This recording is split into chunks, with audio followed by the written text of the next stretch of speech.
Everyone, it's Jaden from SpeedCubeShop.com, and in today's video, we're going to be discussing the Super RS3 V2. So the first thing we should probably talk about, which has kind of everyone talking, is the price of the cubes.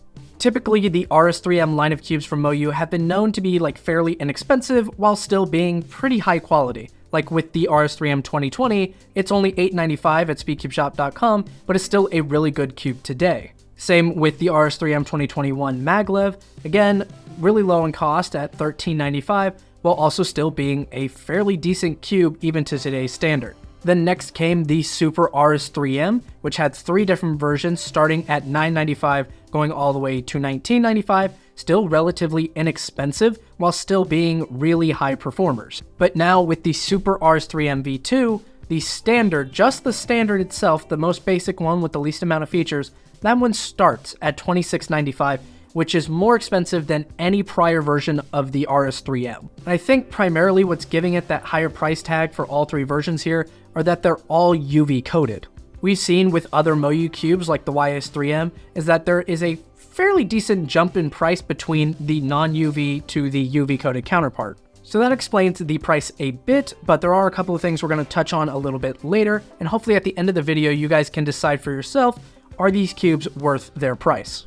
So let's dive right into it, starting off with the boxes here. As you can see, they're all very similar. They're much bigger than previous RS3 boxes, and they're all purple, and they pretty much look identical, with the only difference being the Chinese lettering that's on the top here. So the box with the fewest amount of Chinese characters here is the standard, and the one with the most amount is the ball core, which leaves the one in the middle being the maglev. For the unboxing experience, it's pretty much the same across all cubes, so we only need to open up this one. You just open up the magnetic flap here, and as you can see, we have a couple of cool designs on the inside here, along with the cube in its case and an accessories box. And the contents of the accessory boxes are all the same, so thankfully we'll only need to open up this one.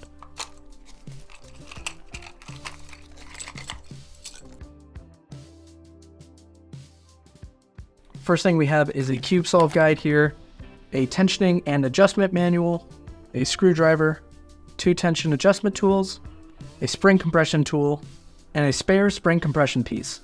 Now taking a look at the cubes themselves, we see they come in the same cube case as the YS3M and the WRM V9. One of the first things you'll notice about all 3 versions of this cube is that they share a very similar external piece design to the WRM V9. Some other similarities across all 3 versions here is that they're all 55.5 millimeters, they use capped pieces, they use the same adjustment system MoYu's been using for years, they have no adjustable magnets, and they all share the same Mofeng Jiaoshi logo. And now talking about the differences between all these cubes, we'll go ahead and start off with the standard, which comes in at 70 grams. It costs $26.95 at SpeedCubeShop.com. It has primary internals to signify that this is the standard. The turning on this cube is very fast and quite smooth, and the corner cutting is easily 45, and reverse corner cutting is line to line with minimal effort. It does, however, feel a bit uncontrollable during solves, and this may be partially due to its more moderate strength magnets. You can, however, use the adjustment system built in to kind of help make it more controllable. And for the maglev, performance-wise, the corner cutting is pretty similar, with the reverse corner cutting just being slightly worse. The turning feel, though, is pretty much the same. It is a bit faster, but that is because of the maglev. The cube is also a bit heavier, coming in at 76 grams and costs $34.95. The internals are purple to signify that this is the maglev variant, and I will say this takes a bit more effort to set up than the standard and the ball core. Since the standard is so fast, adding maglev just makes it way too fast out of the box, and it's very uncontrollable. Along with this having no adjustable magnets, it takes a lot more effort to set this cube up than it does with the standard and the ball core. And speaking of the ball core, this cube is definitely my favorite out of all 3 versions. This cube fixes the issue of maglev by having the corner-to-core magnets, which makes this a lot more stable and a lot more controllable. And because of that, it makes it a lot easier to set up. This cube is the heaviest out of all 3 versions, coming in at 80 grams and is $47.95. The cube also has teal internals, signifying that this is the ball core version, which comes with maglev and corner-to-core magnets. Along with corner-to-core magnets, we have repelling edge magnets. And we also have a slightly different piece design. As you can see with the maglev and the standard, the piece design is relatively smooth all around, but on the ball core, we see there are ridges on the edge pieces and corner pieces along with the corner base. Despite there being additional ridges on these pieces, the turning feel isn't really all that different. It is a bit snappier though, due to the corner-to-core magnets kind of locking everything in place a little bit better. It also feels a little bit scratchier, but really not that much.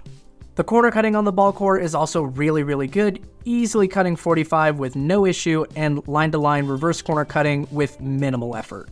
Overall, I think all three versions of this cube are really good. They have great performance and amazing features. However, I think the biggest issue is just the name of the cube. And what I mean by that is that the RS3 name is associated with being much more budget friendly than these cubes here. And I think if they were called something else, I think people wouldn't be as concerned about the price. But I think realistically that the fact that all three of these are UV coated, have great features and incredible performance, I think it really does help justify the price that they're at. However, I think it's still just a little too high. But if you are interested in getting any of these three cubes, firstly, we'll have a link in the description down below where you can get these cubes on SpeedCubeShop.com. But secondly, it may help justify the price of the cube if you think about it more as a MoYu's Speed Cube rather than an RS3. So that is it for this video on the Super RS3 MV2s. Go ahead and check out our cube score for these cubes along with some other ones like the WRMV9 to help decide if this cube is the right one for you. We'll leave a link down below in the description. If you found this video helpful, leave a like and subscribe, and let us know in the comments down below whether or not these cubes should have had a different name and what that name should have been. Thanks for supporting the store, and we'll see you guys in the next video. Take care.